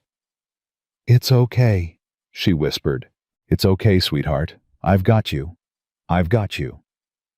She didn't know how long they stayed like that, wrapped around each other on the kitchen floor. But when Sam came in, having seen Charlotte's carriage departing, and rushed to check on his family, he found them there. His daughter speaking for the first time in 2 years. His wife holding her like she'd never let go. He fell to his knees beside them, gathering them both into his arms, and for a long moment, the 3 of them just held each other. "Gracie." Sam's voice was wrecked with emotion. "Gracie, baby. You're talking." "I don't like Mrs. Webb, Papa." Grace's voice was muffled against his chest. "She's a bad lady. She hurt Mama." Sam went very still. His eyes met Maggie's over his daughter's head, and she saw something dangerous in them, something cold and sharp as a blade. "What do you mean, sweetheart? How did she hurt Mama?" "I don't know." Grace pulled back, wiping her nose on her sleeve. "But she made Mama cry. And then Mama got sick. And then she died." The words hung in the air like a curse. Maggie watched Sam's face transform from grief to rage to a terrible focused calm. "Grace, honey, I need you to be very brave and tell me everything you remember about that day. Can you do that for Papa?" The little girl nodded, and slowly, haltingly, she began to speak. Her words were fractured by 2 years of silence, but the story they told was clear enough. Charlotte Webb had come to the house while Sam was away. She'd argued with Sarah about something Grace couldn't understand. Sarah had cried, had ordered Charlotte to leave, had spent the rest of the day upset and distracted. And the next morning she'd gone to town to the bank Grace remembered because she'd asked to go, and Sarah had said no bank business was for grown-ups. And that night, the fever had begun. When Grace finished, Sam was white-faced and trembling. Maggie reached for his hand, steadying him. "We don't know what it means," she said softly. "Not yet." "I know what it means." Sam's voice was barely a whisper. "It means Charlotte Webb is connected to whatever happened to Sarah. It means she and Crane—" He stopped, unable to finish. "What do we do?" Sam looked at his daughter, who watched him with those enormous gray eyes. Her mother's eyes finally clear of the shadows that had haunted them. "We find the truth," he said, "whatever it takes. We find out what really happened to Sarah." And in that moment, Maggie understood that everything was about to change. The careful peace they'd built, the tentative happiness they'd found, it was all balanced on the edge of a knife. But they would face it together, all of them, whatever the truth turned out to be. The days following Grace's revelation were tense with purpose. Sam sent discreet inquiries to contacts he trusted, former lawmen, ranchers who owed him favors, anyone who might have information about Victor Crane's dealings or Charlotte Webb's movements 2 years ago. Maggie kept the household running, watching the children with extra vigilance. Her senses sharpened to every strange sound or unexpected visitor. Grace, having broken her silence, seemed unable to stop talking. It was as if 2 years of words had been dammed up inside her, and now they poured out in a constant stream. Questions, observations, memories she'd kept locked away. She asked about her mother, constantly wanting to know things Sarah had liked, things she'd said, stories about her childhood. And Maggie answered as best she could, drawing on what Sam had told her, making up what she didn't know, doing anything to keep that precious voice flowing. Tommy watched his sister's transformation with wonder and something that looked like guilt. One evening, after Grace had finally exhausted herself and gone to bed, he found Maggie alone in the kitchen. "She talked because of you," he said quietly. "Because you made her feel safe enough to try." "She talked because she was ready," Maggie corrected. "And because she wanted to protect me from Mrs. Webb. Your sister has a brave heart." "So do you." Tommy shifted his weight, clearly uncomfortable with what he was about to say. "I've been thinking about how I treated you when you first came. I was mean. I said awful things. You were hurting. People who hurt sometimes lash out. That ain't an excuse." Tommy's jaw set in a way that reminded Maggie painfully of his father. "Pa raised me better than that. Mama raised me better. I should have given you a chance instead of hating you for something that wasn't your fault." Maggie set down the dish she'd been drying and gave Tommy her full attention. "You were protecting your family. That's not something to apologize for." "But I was wrong about you." The boy's voice cracked. "You're not trying to replace Mama. You're just trying to help. And you saved Lily, and you got Grace to talk again, and you—" He stopped, swallowing hard. "You make Pa smile. I didn't think anyone could do that anymore. Tommy, I just wanted to say thank you, and I'm sorry, and—" He hesitated, then rushed on. "And I'm glad you're here, even if I didn't act like it before." Maggie felt tears prick her eyes. She opened her arms, offering, but not demanding, and after a moment's hesitation, Tommy stepped into her embrace. He was too old to be held like a child, already stiffening with the self-consciousness of approaching adolescence, but he let her hug him anyway. "Thank you, Tommy," she whispered. "That means more than you know." He pulled back, scrubbing at his face with his sleeve. "Don't tell Pa I cried. Your secret's safe with me." A ghost of a smile crossed his face, the first real smile she'd seen from him, and then he was gone, disappearing up the stairs to his room. Maggie stood alone in the kitchen, her heart full to bursting. This family had accepted her, not just tolerated her, not just allowed her presence, actually accepted her as one of their own. The children called her Mama, now all three of them. Sam looked at her like she was precious, like she mattered, like losing her would break something in him that couldn't be repaired. She had come here expecting nothing, and somehow, against all odds, she had found everything. The storm arrived without warning on a night in late March, howling down from the mountains with a fury that rattled the windows and made the walls groan. Sam had been out checking the cattle with Tom and the hired hands, and as the hours passed with no sign of him, Maggie's worry grew into something close to panic. "He'll be fine," she told the children, trying to keep her voice steady. "Your father knows this land better than anyone.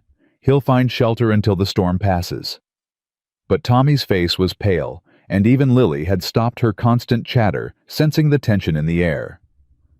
Only Grace seemed calm, curled up beside Maggie on the settee, her small hand gripping Maggie's with fierce determination. "Papa always comes home," Grace said quietly. "He promised Mama he'd always come home." The words were meant to be comforting, but they sent a chill down Maggie's spine. Sarah had believed that too, probably. Had believed her husband would always be there, that their family would always be whole. And then she'd died, and promises had turned to ash. "Of course he will," Maggie said, pulling Grace closer. "Of course he will." The front door crashed open just after midnight. Maggie leaped to her feet, her heart in her throat, and then Sam was there, covered in snow, his face raw from the cold, but alive, whole, safe. "Sam!" She flew across the room and threw herself into his arms, not caring about the snow or the cold or the children watching. I was so worried. The storm came so fast and you were gone for hours and I'm here. His arms came around her, crushing her against his chest. I'm right here. I'm sorry I scared you. Don't do that again. Her voice was muffled against his coat. Don't you ever do that again. Papa. Lily launched herself at Sam's legs, nearly toppling them both. Tommy hung back, trying to look mature and unconcerned, but his relief was written all over his face. And Grace. Grace simply smiled a small, knowing smile that said she'd never doubted her father would return. They got Sam warmed up and fed the children, finally settled back in bed with promises that Papa would be there in the morning. And then at last, Maggie and Sam were alone in the kitchen, the fire crackling low, the storm still raging outside. I found something, Sam said quietly. Before the storm hit, I was at the old Miller cabin, the one that's been abandoned since the family moved east. Someone's been using it recently. There were supplies of bedroll papers. What kind of papers? Sam reached into his coat and withdrew a folded document, water-stained but legible. A letter from Victor Crane to Charlotte Webb, dated 3 days before Sarah died. Maggie's blood went cold. What does it say? See for yourself. She took the letter with trembling hands and read. The words were careful coded, but their meaning was clear enough. Crane was instructing Charlotte to visit Sarah to tell her something that would ensure she came to the bank the next day. He mentioned the arrangement and the final piece, and promised that Charlotte would be rewarded for her patience. He planned it, Maggie whispered. Whatever happened to Sarah, Crane planned it, and Charlotte helped him. I don't know what they did to her. Sam's voice was raw with rage and grief. The fever took her. Doc Mason confirmed that. But fevers don't come from nowhere. Someone gave her something. Poisoned her maybe, or exposed her to something that made her sick. Can you prove it? With this letter? Maybe. If I can find more evidence, if I can get someone to talk. Sam's hands curled into fists. Crane's been careful, but he's not perfect. He made a mistake leaving this behind. He'll make others. Maggie set the letter down and took Sam's hands in hers. Whatever you need to do, I'll support you. But Sam, please be careful. If Crane finds out you have this, he won't. Not until I'm ready for him to know. Sam's eyes met hers, and she saw the determination there, cold and implacable. He took Sarah from me. He took my children's mother. I'm going to make him pay for that, Maggie. Whatever it takes. I know. She squeezed his hands. Just don't lose yourself in the process. Don't become someone Sarah wouldn't recognize. Something in Sam's expression softened. He pulled her close, resting his forehead against hers. You keep me anchored, he said quietly.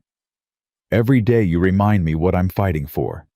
Not just vengeance, not just justice, but this life we're building. This family. Our family, Maggie whispered. Our family. He kissed her, then deep and desperate, and she felt the last barriers between them crumbling. This wasn't the careful distance of their early days, wasn't the tentative exploration of recent weeks. This was need raw and honest, two people reaching for each other in the darkness. Maggie, his voice was rough against her lips. I need. I know. She pulled back just enough to meet his eyes. I need it too. They made their way upstairs to his room. Their room now, though she hadn't officially moved in. The storm howled outside, but inside there was only warmth. Only the two of them. Only the quiet miracle of finding each other in a world that had tried so hard to break them both. Afterward, lying tangled together beneath the quilts, Sam told her everything. About the day Sarah died, how he'd been miles away chasing cattle that had broken through a fence, how he'd come home to find her burning with fever, how he'd held her hand through 3 days of agony before she finally slipped away. about the guilt that had eaten him alive ever since the certainty that if he'd been there, if he'd done something different, she might have survived. "It wasn't your fault," Maggie said softly, her hand pressed over his heart. "You couldn't have known. I should have protected her. That was my job, to protect her, to protect our children, and I failed." "You didn't fail. Someone did this to her deliberately. Someone took her from you. That's not failure, Sam. That's murder." The word hung between them heavy and terrible. Sam was quiet for a long moment. "I loved her," he said finally. "I'll always love her. But what I feel for you, it's not less, Maggie. It's not a replacement. It's something different, something new, and it's real. I need you to know that." "I know." Maggie pressed closer to him. "I'm not jealous of Sarah. I'm grateful to her in a way. She made you the man you are. She gave you those beautiful children. And her voice caught. "She left a space in this family that I get to fill. That's not a burden. That's a gift." Sam gathered her closer, his arms tight around her. "I don't deserve you." "Maybe not." She smiled against his chest. "But you're stuck with me anyway." They slept, eventually wrapped around each other, the storm still raging outside, but somehow unable to touch them. And for the first time in longer than he could remember, Sam Thornton dreamed of something other than death and loss. He dreamed of the future. The morning dawned gray, and still the storm having blown itself out some time before sunrise. Maggie woke alone in the bed, which didn't surprise her. Sam had always been an early riser. She dressed quickly and went downstairs, expecting to find him in the kitchen with coffee. Instead, she found Grace standing by the front window, her face pale with fear. "Mama, Maggie?" The little girl's voice trembled. "Tommy's gone." Maggie's heart stopped. "What do you mean, gone?" "He's not in his room. He's not anywhere. And Papa's looking for him, but—" Grace pointed out the window. "There's tracks. In the snow. Someone took him." Maggie ran to the window. Grace was right. There were tracks leading away from the house. 2 sets of footprints in the fresh snow. One small, one large. And beside them, the marks of a horse being led. "Where's your father?" "He followed the tracks. He told me to stay here with you and Lily. He said—" Grace's voice broke. "He said to be brave." Maggie's mind raced. Someone had taken Tommy in the night while the storm raged, while she and Sam were lost in each other. They'd walked right up to the house and stolen a child from his bed. Crane. It had to be Crane. "Grace, listen to me." Maggie knelt down and gripped the girl's shoulders. "I need you to stay here with Lily. Lock the doors. Don't open them for anyone except me or your father. Do you understand? Where are you going?" "To help bring your brother home." She didn't wait for a response. She grabbed her coat, grabbed the rifle Sam had taught her to use, and ran out into the cold. The tracks were easy to follow in the fresh snow. Too easy, she realized. Whoever had taken Tommy wanted to be followed. This was a trap bait to draw Sam away from the ranch, away from his family, away from any help. She found them in the clearing near the old Miller cabin, and the scene made her blood run cold. Tommy was on his knees in the snow, his hands bound behind his back, his face bruised and tear-streaked. Victor Crane stood behind him, a pistol pressed to the boy's temple. And Sam stood 10 feet away, his own gun drawn, his face a mask of fury and terror. "Ah, Mrs. Thornton." Crane's voice was smooth, almost pleasant. "How good of you to join us. I was hoping you would." "Let him go." Sam's voice shook with rage. "This is between you and me, Crane. The boy has nothing to do with it." "On the contrary, he has everything to do with it. He's leverage, Mr. Thornton. Something to ensure your cooperation." "What do you want?"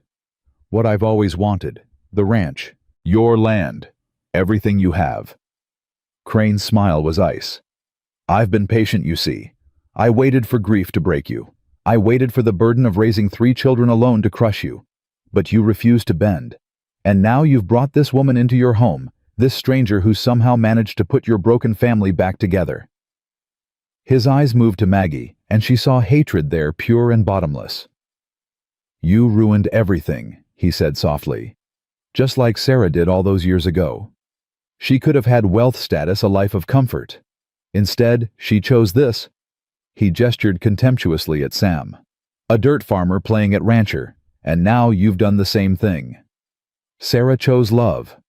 Maggie said, her voice steady despite her terror. "She chose a good man who would never hurt her. Can you say the same?" Crane's composure cracked slightly.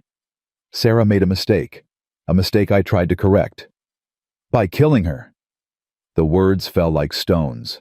Crane's face went white, then red. "I didn't kill her. The fever killed her." "The fever you gave her." Sam's voice was deadly calm. "I found your letter, Crane. The one you sent to Charlotte Webb. I know what you did." For a moment, Crane seemed genuinely shaken. Then he recovered his grip, tightening on Tommy's shoulder. "It doesn't matter what you think you know.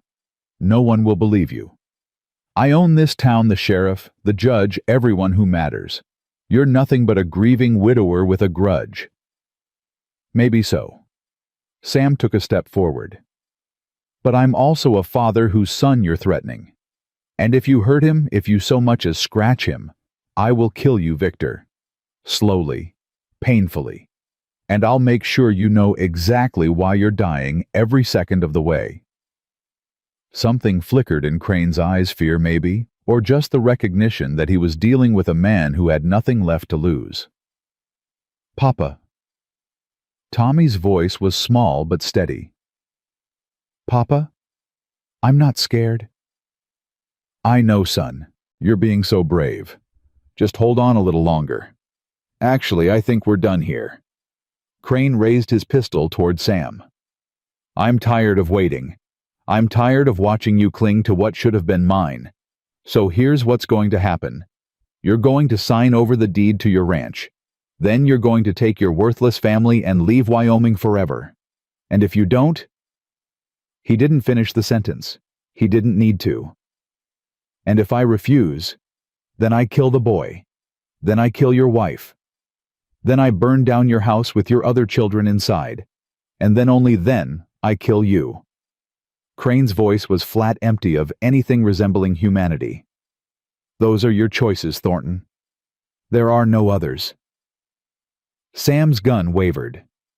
Maggie could see the calculation in his eyes, the desperate search for any other option, any way out, that didn't end in tragedy. But Crane held all the cards. He had Tommy. He had the gun. He had no conscience and nothing to lose. "Don't do it, Pa." Tommy's voice cracked. "Don't give him what he wants. I ain't worth—" "You're worth everything." Sam's voice broke. "You and your sisters are worth everything in this world to me." "Then survive. Take care of them. Don't let him win." "Tommy." "I ain't scared," the boy repeated. But this time his voice trembled.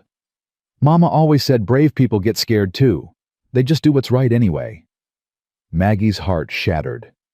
This child, this 8-year-old boy who'd carried too much weight for too long, was prepared to die to save his family. Was telling his father to let him go. She couldn't let that happen. "Mr. Crane." Her voice rang out clear and strong, cutting through the tension. "I have a counteroffer." Crane's eyes snapped to her, surprised. "I don't negotiate with—" "You'll negotiate with me." Maggie stepped forward, positioning herself between Sam and Crane. "Because I know things. Things about your business dealings. Things about the money you've been skimming from the bank's accounts. Things I found in the papers you left at the Miller cabin." It was a bluff. She hadn't found anything of the sort, but she watched Crane's face go pale and knew she'd struck a nerve. "You're lying." "Am I?" "You kept records, Mr. Crane.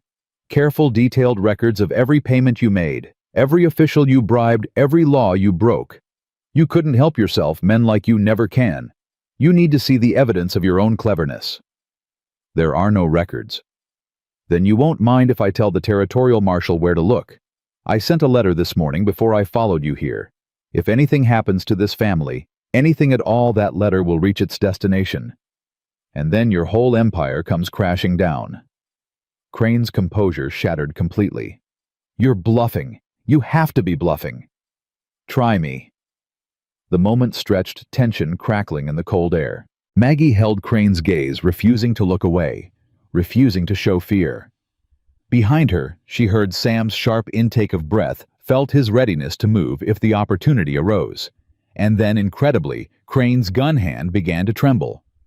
"You think you've won," he said, his voice shaking with rage. "But this isn't over. He never finished the sentence. A shot rang out, and Crane crumpled to the snow, the pistol falling from his nerveless fingers. Maggie spun around. Behind her, standing at the edge of the clearing with a rifle still raised, was Tommy's foreman, Tom. And beside him, her face grim with satisfaction, stood Doc Eleanor Mason. "Took you long enough," Tom said to Sam. "We've been tracking this snake since dawn." Sam's voice failed him.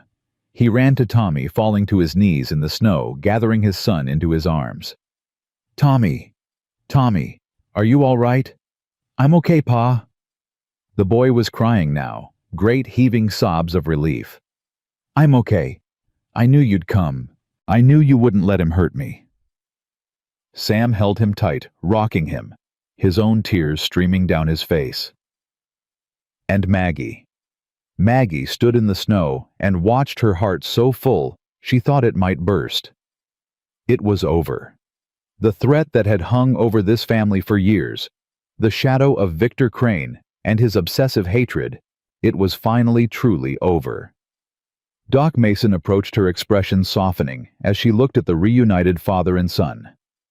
"He'll live, unfortunately," she said, jerking her head toward Crane's fallen form. "Shoulder wound. He'll face justice now, real justice, not the kind he could buy. The territorial marshal's already on his way. Seems someone really did send a letter." Maggie blinked. "But I was bluffing. I didn't."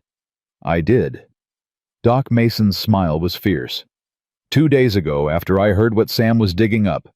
Figured it couldn't hurt to have backup. Turns out I was right." Sam rose, Tommy still clutched in his arms, and crossed to where Maggie stood. His free arm came around her, pulling her close, and for a long moment, the three of them just held each other. "You saved him," Sam said, his voice rough with emotion. "You walked into a trap, and you saved our son. I was terrified the whole time. That's what brave people do." He pressed a kiss to her forehead. "They get scared, and do what's right anyway." Tommy reached out and took Maggie's hand, his small fingers intertwining with hers. "Thank you," he said quietly. "Thank you, Mama." It was the first time he'd called her that without the qualifier. The first time he'd claimed her fully as his own. Maggie's tears spilled over, but she was smiling. "Let's go home," she said. "Your sisters are waiting." The ride back to the ranch felt longer than any journey Maggie had ever taken, though it couldn't have been more than a mile. Tommy sat in front of Sam on horseback, wrapped in his father's coat, his small body still trembling with the aftershocks of fear. Maggie rode beside them on the horse Tom had brought, her eyes never leaving the boy's pale face. Grace and Lily were waiting on the porch when they arrived, having disobeyed Maggie's instructions to stay inside. The moment Lily saw her brother, she burst into tears and ran toward them, her small legs churning through the snow. Tommy, you came back." Sam dismounted and lifted Tommy down just in time for Lily to crash into her brother's legs, nearly knocking him over. Grace followed more slowly, but her face was luminous with relief. "I knew you'd come home," she said quietly, taking Tommy's hand. "I told Lily. I said Papa and Mama would bring you back, and they did." Tommy knelt down and pulled both his sisters into a fierce embrace. "I'm sorry I scared you. I'm sorry His voice broke. "I should have fought harder. I should have—" "You were brave," Maggie said firmly, kneeling beside them. "You were the bravest boy I've ever known. Don't you dare apologize for something that wasn't your fault."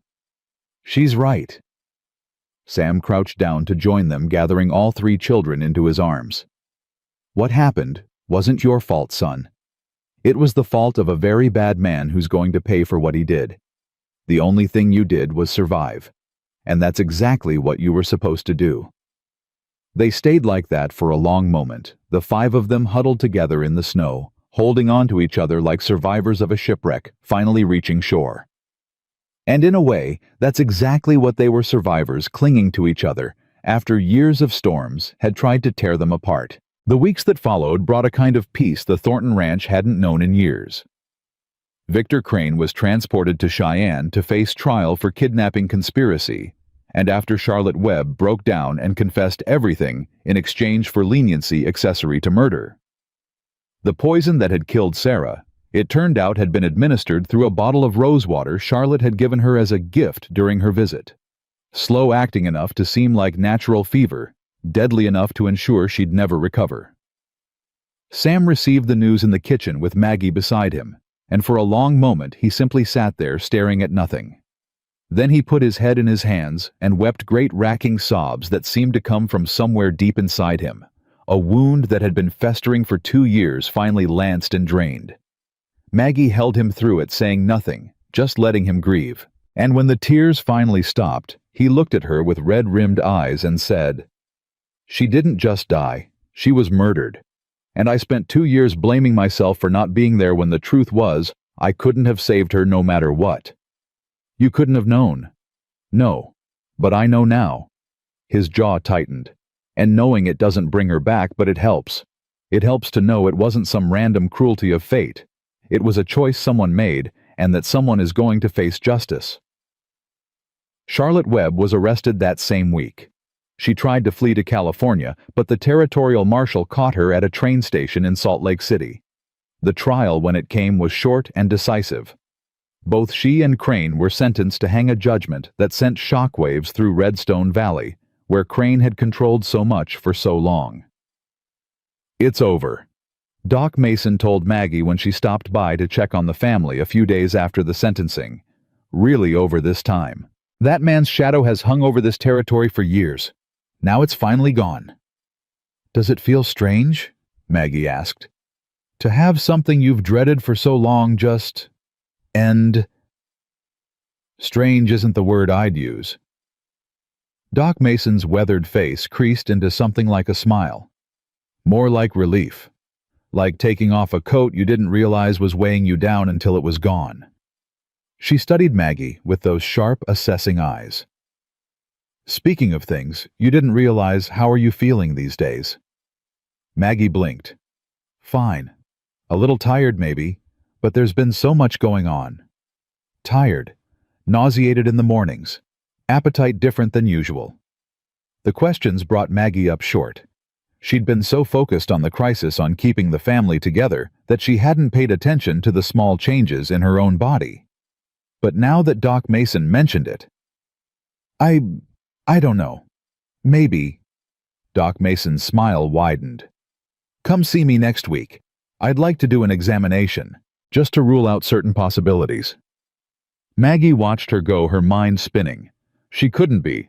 It was too soon, but then again that night during the storm when she and Sam had finally... She pressed her hand to her stomach, her heart racing with something that felt like terror and joy tangled together. A baby. Could there really be a baby? She didn't say anything to Sam that night or the next. She needed to know for certain before she raised his hopes or her own. But she found herself watching him differently, imagining what it might be like to see him hold another child, a child that was truly theirs, created from the love they'd built, rather than the arrangement that had brought them together. Doc Mason confirmed it a week later. Maggie walked out of her office in a daze, her hand pressed to her still flat stomach, trying to wrap her mind around the reality of what was growing inside her. She found Sam in the barn mending a harness. He looked up when she entered, his face softening the way it always did now when he saw her. "Hey, everything all right? You look..." He stopped, his eyes narrowing. "Maggie, what is it?" She crossed the distance between them, took his hands and pressed them against her belly. "We're going to have a baby." Sam went completely still.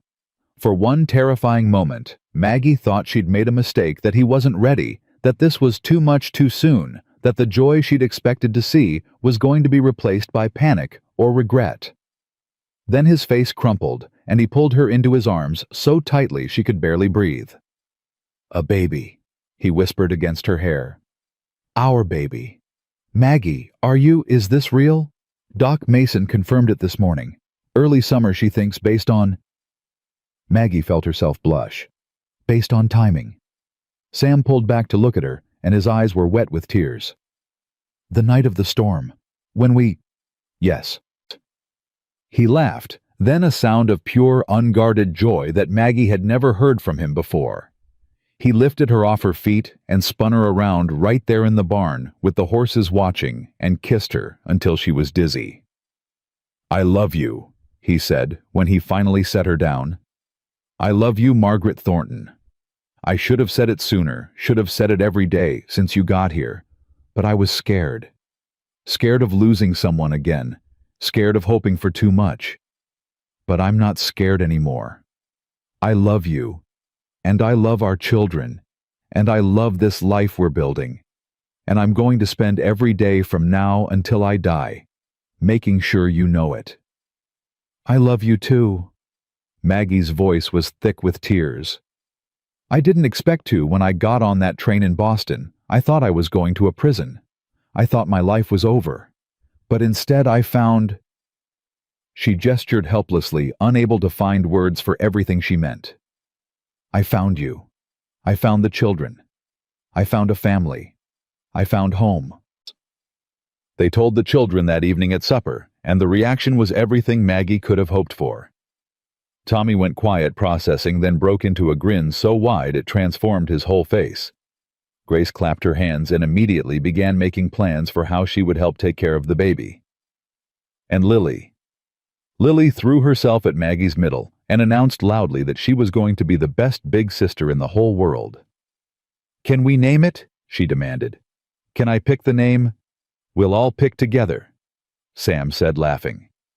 "It's a family decision. I want to name it Butterfly. Maybe we'll keep that as a backup option." That night, after the children were in bed, Sam took Maggie's hand and led her out to the porch. The sky was clear, blanketed with stars, and the spring air carried just a hint of warmth, the first suggestion that winter was finally releasing its grip on the land. "I want to show you something," he said. "Stay here." He disappeared inside and returned a moment later carrying a small wooden box. When he opened it, Maggie saw a ring, a simple gold band with a small diamond worn smooth by years of wear. "This was Sarah's," Sam said quietly. "Her wedding ring. I've kept it for Lily for when she's old enough. But there's something else in here I want you to have." He reached into the box and withdrew a second ring, this one newer, unworn, a slender band with 3 small stones set in a row. "I bought this in Redstone Valley last week," he said. "The jeweler said the 3 stones represent past, present, and future. I thought—" He paused, seeming to search for words. "I thought it was fitting. For us. Because we both have pasts we carry with us, but we're building a present together, and now we have a future to look forward to." Maggie felt tears sliding down her cheeks. "Sam, I know we're already married. I know the legal part is done, but I wanted to do this right, the way it should have been done." He took her hand and slipped the ring onto her finger. "Margaret Sullivan Thornton, will you be my wife? Not because your father sold you to me, not because of any arrangement or debt, but because you choose to, because you want this life, this family as much as I do." "Yes." The word came out as a sob. "Yes, Sam. 1,000 times yes." He kissed her then, under the stars, with the ring on her finger, and his child in her belly, and their family sleeping safe and warm inside. And Maggie understood in that moment what it meant to truly come home. Spring arrived in a rush of green and gold, transforming the ranch from the bleak white landscape of winter into something vibrant and alive.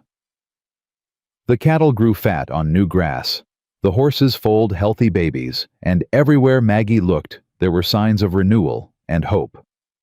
Her belly grew with the months, and with it came a contentment she'd never known possible. The children doted on her, fighting over who got to help with what task, who got to feel the baby kick, who got to bring her breakfast in bed on the mornings when she felt too sick to rise.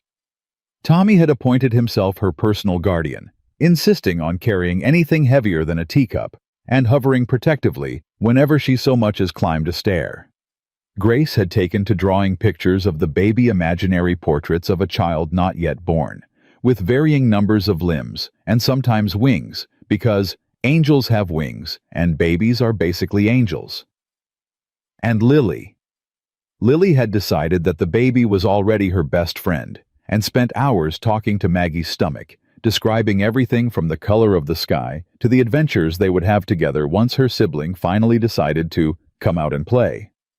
She's going to be disappointed if it's a boy, Sam observed one evening watching Lily serenade Maggie's belly with a song about princesses and fairy castles. I don't think so. Maggie smiled, running her fingers through Lily's curls. I think she'll love whatever this baby turns out to be. She has too much love in her heart to do anything else. She gets that from you. Maggie looked up at Sam, surprised. From me? She barely knew me a few months ago. Love isn't about time. Sam settled beside her, his hand finding its familiar place on her belly. It's about choosing to open your heart even when it's scary. You showed her how to do that. You showed all of us. The baby came on a June morning when the wildflowers were blooming across the meadows and the sun was just beginning to warm the air. Doc Mason arrived in time despite Sam's frantic ride to fetch her, and after several hours of labor that felt like several years, Maggie held her daughter in her arms for the first time. She's beautiful. Sam's voice was barely a whisper. He stood beside the bed, tears streaming unashamed down his weathered face. Maggie, she's so beautiful. The baby had Maggie's auburn hair and Sam's gray eyes, a perfect blending of both of them. She was tiny and red and absolutely perfect, and when she looked up at Maggie with those storm cloud eyes, something fundamental shifted in the universe. Sarah, Maggie said softly. Sarah Catherine Thornton. For your first wife and for my mother. The two women who made us who we are. Sam's breath caught. You don't have to. I want to. Maggie looked up at him, her heart full to bursting. Sarah gave you to me, Sam. She gave me these children, this life. Naming our daughter after her isn't a reminder of what you lost. It's a celebration of what we all gained because she existed. He leaned down and kissed her forehead, her cheeks, her lips. Thank you, he whispered. Thank you for understanding. Thank you for everything. The children came in shortly after, led by Doc Mason, who'd insisted they wait until mother and baby were settled. Tommy approached the bed with careful reverence, his eyes wide as he looked at his new sister. She's so small, he said. Was I ever that small? Smaller, Sam told him. You were born early, and you fit in the palm of my hand. Your mother was terrified for weeks that something would happen to you. Tommy reached out one finger and touched the baby's cheek with heartbreaking gentleness. Hi, Sarah. I'm your big brother, Tommy. I'm going to protect you, okay? I'm going to make sure nothing bad ever happens to you. Grace was next, climbing onto the bed beside Maggie to get a better look. She looks like my drawings, she announced with satisfaction. Except without the wings. But that's okay. Maybe they'll grow in later. Maybe they will, Maggie agreed, exchanging an amused glance with Sam. And then Lily, who had been practically vibrating with impatience, finally got her turn. She scrambled up onto the bed with complete disregard for her mother's exhaustion and peered at the baby with intense focus. She's wrinkly, Lily pronounced. All babies are wrinkly at first, Sam said. You were wrinkly too. I was not. Lily looked outraged at the suggestion. Then her expression softened and she leaned close to the baby's ear. Hi, Sarah. I'm your big sister Lily. I've been waiting for you forever. We're going to have so many adventures together. I'm going to teach you everything, how to catch frogs and climb trees and make Papa give you extra dessert. Maybe leave out that last part. Sam muttered, but he was smiling. The family stayed together for a long time, crowded onto and around the bed, taking turns holding the baby, and arguing about who she looked like, and planning all the things they would teach her. And Maggie, exhausted and sore and happier than she'd ever been in her life, watched them with tears of joy streaming down her face. This was her family. Not the one she'd been born into, not the one she'd expected, but the one she'd chosen. The one that had chosen her. And it was perfect.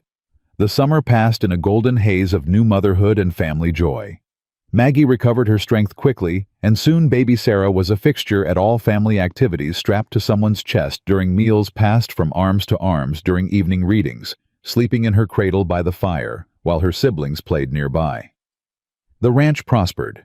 With Crane gone, Sam was able to expand his operations, buying additional land and increasing his herd. He hired more hands, good men who worked hard and treated the Thornton family with respect. And slowly, the shadow that had hung over them for so long lifted, completely replaced by something that felt almost like ordinary happiness. Maggie opened a small school in the ranch's converted barn, teaching the children from nearby homesteads alongside her own. She had a dozen students by the end of summer and twice that by fall.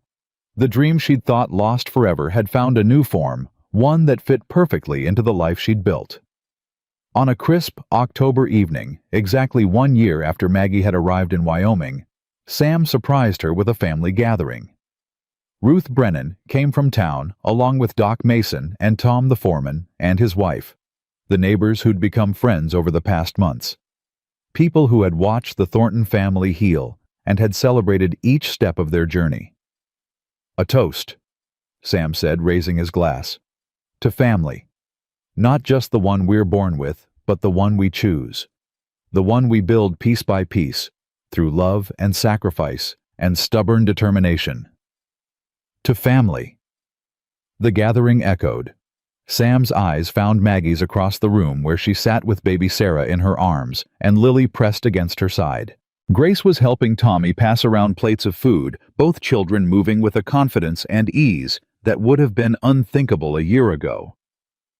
"And to Maggie," Sam continued, his voice roughening with emotion, "who came to us a stranger and became our heart, who put us back together when we thought we were broken beyond repair, who taught us that love isn't about where you come from or how you meet, it's about what you choose to build together." Maggie's eyes filled with tears. "Sam, I don't know what we did to deserve you," he said. "But I thank God every day that your father owed me a debt, because that debt brought me the greatest gift of my life." The room erupted in applause, but Maggie barely heard it. She was looking at her husband, at her children, at the life that had grown from the ashes of everything she'd lost. 1 year ago, she'd been a frightened girl sold to pay her father's gambling debts. She'd boarded a train expecting misery, expecting to spend her life serving a grieving widower who would never love her, raising children who would never accept her. Instead, she'd found home. She'd found purpose in teaching joy in motherhood, passion in the arms of a man who'd learned to love again. She'd found 3 children who called her mama and meant it with their whole hearts. She'd found a community that embraced her friends, who supported her, a life that was richer and fuller than anything she'd dared to dream. Later that night, after the guests had gone and the children were in bed, Maggie stood on the porch with Sam, looking out at the land that was now as much hers as his. Baby Sarah slept against her chest, warm and heavy, a perfect weight. "Happy?" Sam asked, his arm around her shoulders. "More than I knew was possible." "Me too." He pressed a kiss to her hair. "You know, a year ago I was convinced my life was over, that I'd spend the rest of my days just going through the motions, trying to keep my children alive until they were old enough to not need me anymore. And now I wake up every morning grateful. For you, for the children, for this second chance I didn't deserve." He turned her to face him, his hands cupping her face. "You saved us, Maggie. Not just that day with Crane, but every day. Every single day you save us a little bit more." "You saved me right back," Maggie whispered. "You gave me a home when I had none, a family when I'd lost everything, a love I never expected to find. Then we saved each other. I suppose we did. Sam kissed her softly, tenderly, with all the love that had grown between them over the past year. And Maggie kissed him back, pouring everything she felt into the connection, gratitude and joy and hope and bone-deep contentment. They had walked through fire together, this unlikely family. They had survived loss and betrayal, blizzards and barn fires, kidnapping and murder. They had been broken each in their own way, and they had helped each other heal. And now, standing together under the vast Wyoming sky, they were whole. Not perfect. No family was perfect. There would still be hard days ahead, challenges to face, wounds that would take years to fully mend.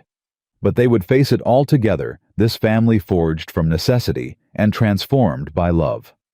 Maggie looked up at the stars, remembering the night she'd sat by her window in Boston, terrified of the future, convinced her life was ending.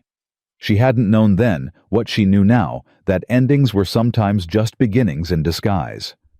That the life you never wanted could become the life you were meant for. That love could grow in the most unlikely places, take root in the most barren soil, bloom into something more beautiful than you ever imagined. She had been given away at 19 to a widowed rancher, and what happened next had shocked the whole town, but not nearly as much as it had shocked her. Because Margaret Sullivan Thornton, who had arrived in Wyoming expecting nothing but survival, had found something far more precious. She had found everything, and she would spend the rest of her life holding on to it.